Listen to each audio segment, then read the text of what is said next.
안녕하세요. 부자 형님입니다.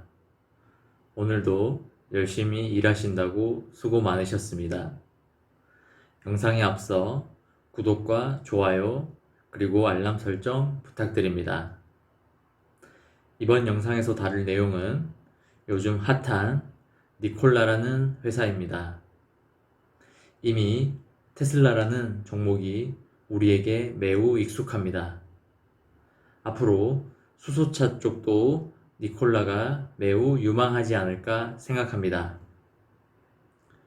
다음 사진을 보시겠습니다. 니콜라의 어제 마감표입니다. 무려 41%가량 상승하여 우리나라 돈 6만원 정도에 마감하였습니다. 자, 다음 사진 보시겠습니다. 니콜라의 3개월 그래프입니다. 6월경 거의 10만원 가까이 찍었습니다. 하지만 쭉쭉 미끄러져 8월 3일경에는 36,000원 정도까지 내려왔습니다. 그 이후 다소 횡보하는 모습을 보이다 어제 40%가량 급격한 상승을 보였습니다. 자, 다음 사진입니다. 제가 투자하고 있는 니콜라 사진입니다. 저도 얼마 전에 니콜라 주식을 약 5만원에 매입하였습니다. 하루 만에 한 주당 만원이 올라 6만원이 되었습니다. 앞으로 니콜라는 장기적으로 우상향한다고 개인적으로 생각하고 있기 때문에 꾸준히 가져갈 생각입니다.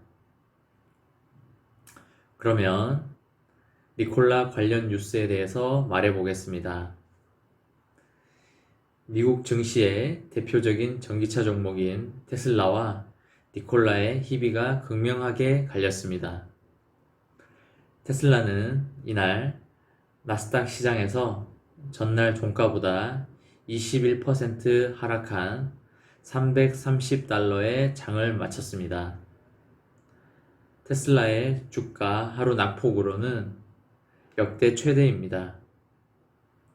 이날 주가 급락으로 테슬라의 시가총액이 우리나라 돈으로 97조 원이나 쪼그라들었습니다.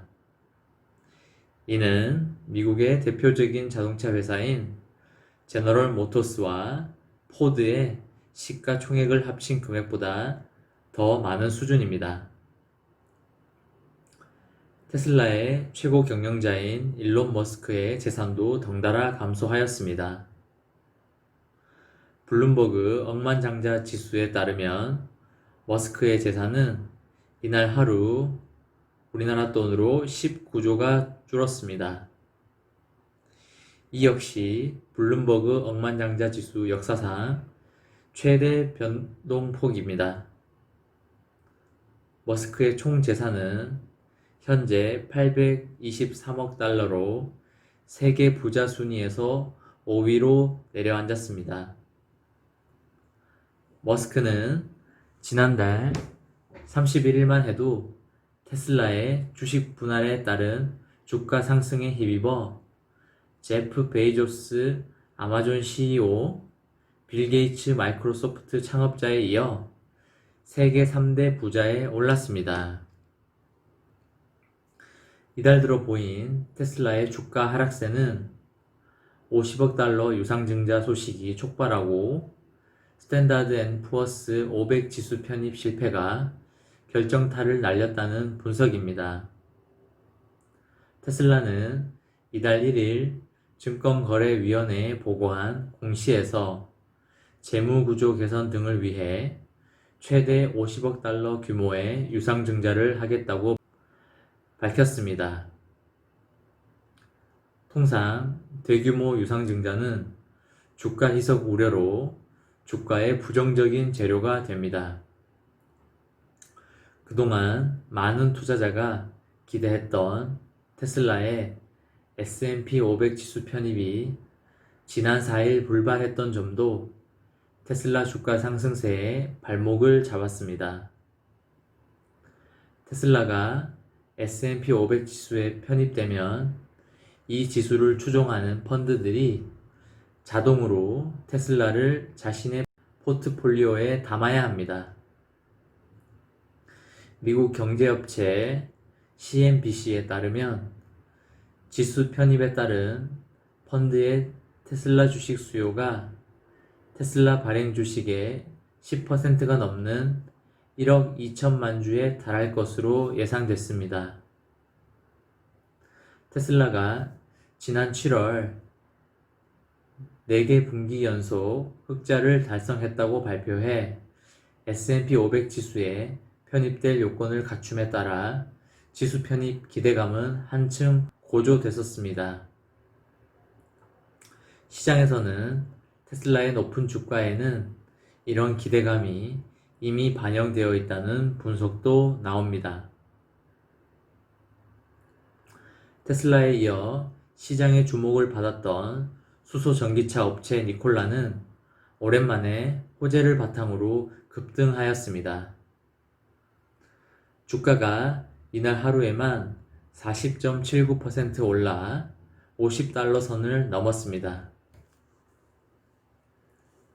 GM과 전략적 제휴를 맺는다는 소식이 주가에 불을 지폈습니다. GM은 니콜라의 지분 11%를 취득하고 니콜라의 픽업 트럭인 배저를 생산한다고 밝혔습니다.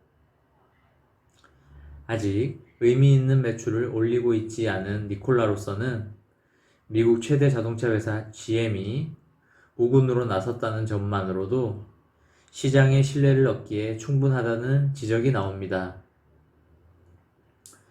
니콜라는 장밋빛 계획만을 내놓았을 뿐 아직 수소전기 차량을 상업 생산하지 않고 있어 니콜라의 지속 가능성에 의심하는 시선이 적지 않았습니다.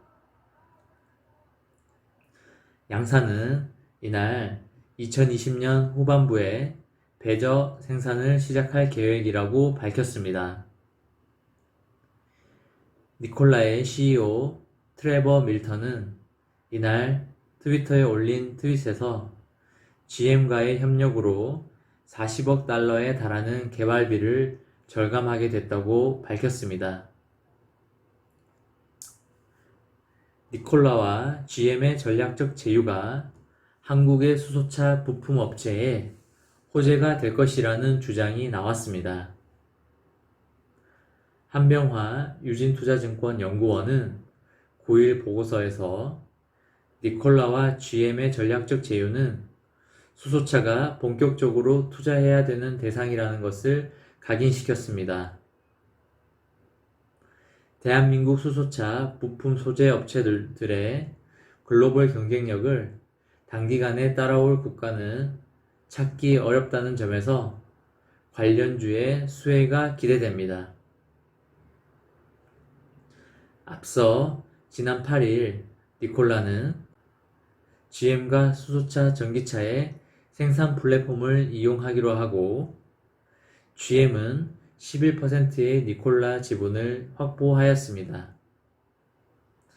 이번 딜로 니콜라는 최대 약점인 수소차 생산 능력의 종지부를 찍었습니다. 니콜라는 GM의 수소 연료전지 하이드로텍과 여타 부품들을 이용해 2022년 말부터 첫 수소 픽업 트럭인 배저를 생산하고 2023년부터는 수소 상용차도 판매할 계획입니다. 니콜라는 생산과 관련된 비용 부담을 덜고 마케팅과 수소 충전소 확대 등에 집중하게 되며 GM은 수소차 부분의 경쟁력을 업그레이드하는 효과를 얻었습니다. 니콜라와 GM의 제휴는 국내 수소차 업계에 큰 파급력을 가져다 줄 것이란 전망입니다. 한 연구원은 니콜라와 GM의 전략적 제휴는 지난번 EU가 채택한 그린 수소 대규모 투자 계획과 맞먹을 정도의 효과를 가진다며 수소차 시장이 개화기에 진입하면서 기존 완성차들 간 또는 스마트업들과 완성차 업체들 사이에 전략적 제휴가 활발해질 것으로 판단된다고 짚었습니다. 이는 국내 수소차 부품 업체들에게도 호재란 판단입니다. 이미 한국의 현대차는 수소차 개발, 생산 능력이 세계 최고 수준이며 이를 뒷받침하고 있는 게 국내의 부품 소재 업체들인 까닭입니다. 한 연구원은 향후 미국, 중국, 유럽에서 만들게 될 수소차의 소재 부품의 공급 대상으로 대한민국의 업체들이 가장 먼저 거론될 것은 당연하다며 수소 연료전지 스택의 핵심 소재인 멤브레인 상용화 업체인 상하 프론테크, 수소 저장 탱크 제조업체인 일진 다이아, 공기 베어링을 적용한 수소차용 공기 압축기를 공급하고 있는 뉴로스에 주목한다고 말하였습니다. 지금까지 니콜라에 대해서 이야기해 보았습니다. 수소차 시장의 미래가 밝은 만큼 니콜라의 미래도 밝을 것이라고 생각이 들며 몰빵보다는 적립식으로 꾸준히 매수해 가시다 보면 어느새 큰 수익이 날 것이라고 생각합니다. 개인이 마켓 타이밍을 알기란 너무나 어렵습니다. 거의 불가능에 가깝습니다. 따라서 꾸준히 매월 일정한 날에 사모아 가신다면 나중에는 큰 수익을 얻을 것입니다. 장시간 시청해 주셔서 감사드리며 좋은 영상으로 다시 찾아뵙겠습니다. 고맙습니다.